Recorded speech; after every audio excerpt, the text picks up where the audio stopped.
letra virgen. Siempre es todo religioso, el ámbito religioso. Bueno, vamos a hablar de algo no tan religioso y tiene que ver con Cristina Fernández de Kirchner, porque te decía al inicio del programa que el día 29 de noviembre va a poder hablar ante el Tribunal Oral Federal número 2, va a poder volver a hablar porque ya va a ser la tercera ocasión en la que ella hace una locución. En este caso, recordemos que el día 2 de diciembre del año 2019, cuando ella tuvo su indagatoria, dijo, seguramente tienen la condena escrita. A mí la historia ya me absolvió y la historia a ustedes seguro los va a condenar. Eso es lo que le dijo a los jueces. Veremos qué dice el 29, pero esto ya es parte del inicio, digamos, del final del juicio, que va a tener su veredicto seguramente en el mes de diciembre, porque el 25 empiezan las últimas palabras con Lázaro Báez, con Fatala, con Devido y otros. El 29 es el turno de Cristina Fernández de Kirchner, de José López y de otros imputados. Y ese mismo día se va a decir cuál va a ser la fecha de los últimos imputados para que hablen, porque vos recordás que para dar el veredicto siempre el mismo día tiene que haber alguno que hable, que dé sus últimas palabras. Por lo tanto, no sabemos si va a ser antes del feriado del 8 de diciembre o después. Sí. Pero va a ser en diciembre. Durante el Mundial. Durante el Mundial. Entre partido de Argentina y partido de Argentina. Creo que lo habíamos dicho, ¿no? Sí, lo habíamos contado. Entre partidos. Mirá si la condena aparece por ahí, ¿no? Veremos qué pasa. Siguiendo con el tema de Cristina Fernández de Kirchner, también te contaba que sumó una nueva denuncia. En este caso es por el acto de ayer, porque la Fundación Apolo consideró que ella había malversado fondos públicos utilizando un avión de la presidencia para realizar proselitismo. Porque dicen, no se trató de un acto de gestión, no estuvo con por ejemplo, un acto con sindical, no. Fue un acto con su militancia política, por lo tanto consideraron que había malversación. Esta causa recayó en el Juzgado Federal número 1 a cargo de Servine de Cubría. Veremos si avanza o no avanza. Y por último, también tiene que ver con lo que ocurrió esta semana, Consejo de la Magistratura, el caos que se generó en el Senado, lo que generó Cristina designando a Martín Doñate, que en realidad no lo firmó ella, lo firmó Claudia Ledesma Abdala, pero lo que se generó terminó en la justicia penal con una denuncia que después vamos a hablar, y por otro lado el amparo que finalmente presentó hoy Luis Juez junto con Humberto Schiavoni, quienes habían logrado un fallo de la Corte Suprema hace unos días atrás y que ahora vuelven a foja cero, digamos, a iniciar todo el proceso en el fuero contencioso administrativo para que justamente se anulen las designaciones de Martín Doñate y de Anabel Fernández Sagasti. Bueno, nueva denuncia penal contra Cristina Fernández de Kirchner, en este caso presentada por el diputado Espert. Su abogado, uno de los abogados, es Diego Armesto. Doctor, ¿qué tal? ¿Cómo le va? ¿Cómo anda? Hola Eduardo, ¿cómo estás? Buenas tardes. ¿En qué consiste esta presentación?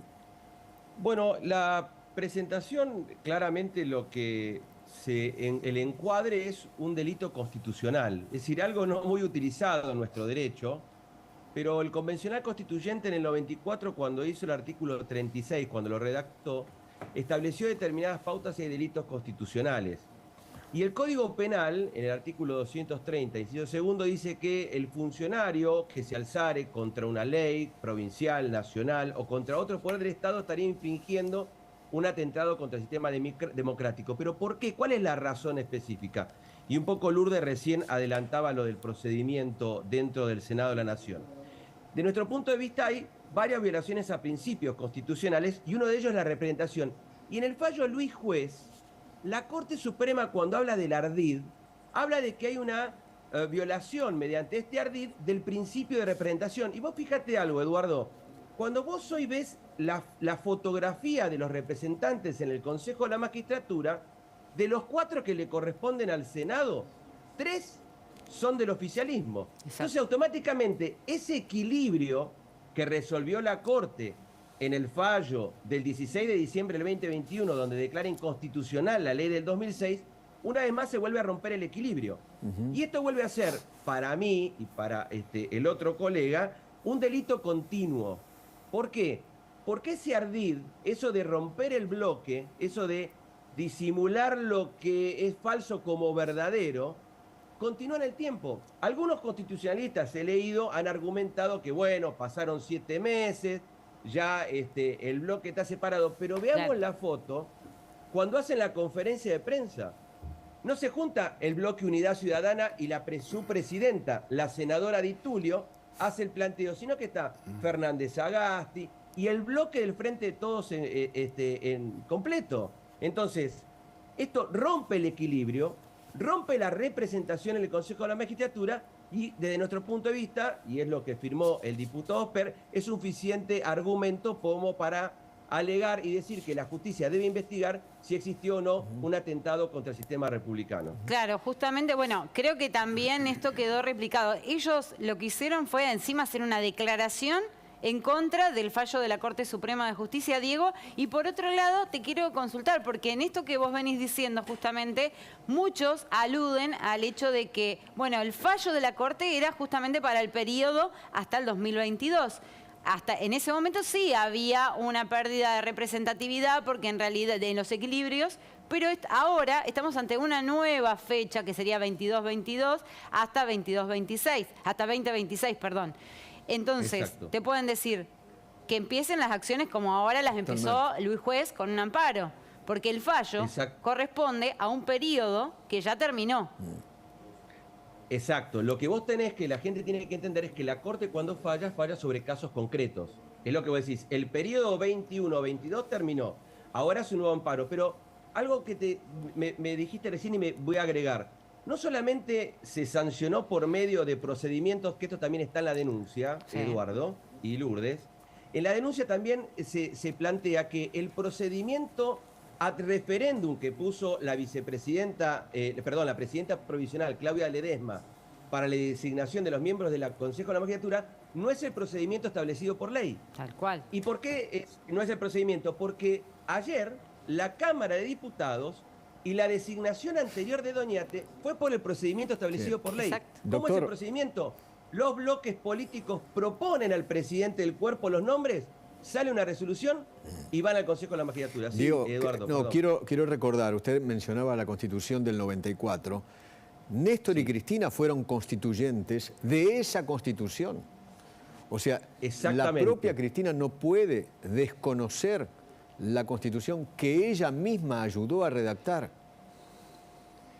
No solo eso, Eduardo, hay algo más. En el año 2006, cuando ella reforma la ley del Consejo de la Magistratura, después en el 2011, no nos tenemos que olvidar que lo que ella denunciaba, que era un Consejo de la Magistratura que no funcionaba bien, que era pura burocracia, que no funcionaba, en el 2011-2012 ella va con el proyecto de democratización de la justicia y vuelve a 20 miembros del Consejo.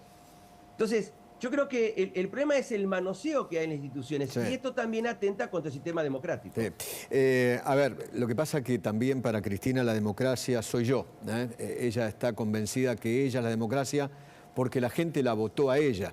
Y como la gente la votó a ella con la democracia puede hacer cualquier cosa. Es más, ayer en el discurso llegó a decir que los jueces son como una rémora rémora monárquica. de la monarquía, exactamente. Bueno, en eso también tiene un grave problema, porque en el año 1701 hay una ley que se redactó en Inglaterra, que es donde empieza el tema de la independencia del Poder Judicial. Y a lo largo del tiempo, Sí. cuando llega esa idea de la independencia, ¿y por qué?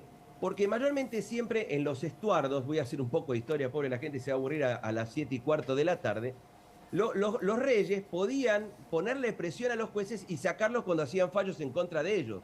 Entonces, en 1701 se crea esta ley de acuerdo, que es Act of Statment se llama. Esa ley lo que hace, propone que los jueces tengan esa independencia y que no estén a merced del monarca. Después, en los Estados Unidos, cuando se sanciona la ley, una vez más, Hamilton y Madison, en su famoso libro El Federalista, vuelven a esbozar esta idea de que no se puede tocar el Poder Judicial. No es que sea monárquico. El Poder Judicial lo que te da a vos, Eduardo, a Lourdes, a mí, a todos los que están a la mesa, a los que nos están mirando, es la garantía de la independencia, que cuando viene el poderoso, que en la monarquía era que podía decirle al juez, vos no podés fallar en contra mía porque te voy a echar de tu cargo, hoy tiene esa independencia que le permite decir, no, mire, ¿sabe qué? Usted tiene un límite, y el límite es la ley y la Constitución. Seguro. Yo creo que ahí cuando ella se alega lo de la monarquía, creo que le faltaría un poco más de estudio o repasar lo que ella estudió en la facultad. Le agradezco infinitamente, doctor. Muchísimas gracias. Un abrazo grande y buen fin de semana a todos. Gracias. También hay que recordar, Fernando, que Cristina siempre dijo, a mí me vota la gente, a los jueces no. El doctor recién hablaba sobre las monarquías y después la llegada de la Constitución. A mí me parece una frase, aquella que dijo Luis XIV, Claro. el Estado soy yo. Exactamente. Por eso después se producen todas las modificaciones. Así que cuando alguien se arroga ese derecho, no existen otros planos. Pero claro, de obvio. ninguna manera. Obvio. Punto. Se terminó. Para ellos se terminó. Es así como decimos nosotros, Sí. aunque sea una flagrante interrupción de lo que significa la Constitución en la Argentina. Totalmente. ¿Cómo me hubiera gustado votar a esta Cristina Kirchner del año 94, obviamente, donde opinaba totalmente diferente a cómo opina ahora, cómo habló ayer en el Estadio Único de La Plata? Mire. Creo que deberíamos también reconocer sus logros, porque no podemos obviar, señora Presidente, que en 1989, cuando recibimos el gobierno, éramos un país fragmentado, al borde de la disolución social, un país sin moneda, un país con un Estado sobredimensionado, que como un dios griego se comía a sus propios hijos. Hubo que abordar entonces una tarea muy difícil, reformular el Estado, reformar el Estado, reconstruir la economía, retornar a la credibilidad de los agentes económicos en que era posible una Argentina diferente. Se hizo con mucho sacrificio, se logró incorporar definitivamente pautas de comportamiento en los argentinos, estabilidad, disciplina fiscal, son logros muy importantes, pero no podemos agotar todo el desarrollo en ellos. De la misma manera que cuando se asumió la primera gestión en democracia y tardó en incorporarse a la sociedad el valor democrático como un valor permanente, también demandó un tiempo incorporar la estabilidad, la previsibilidad, la organicidad económica como un valor permanente, pero lo hemos logrado. Democracia.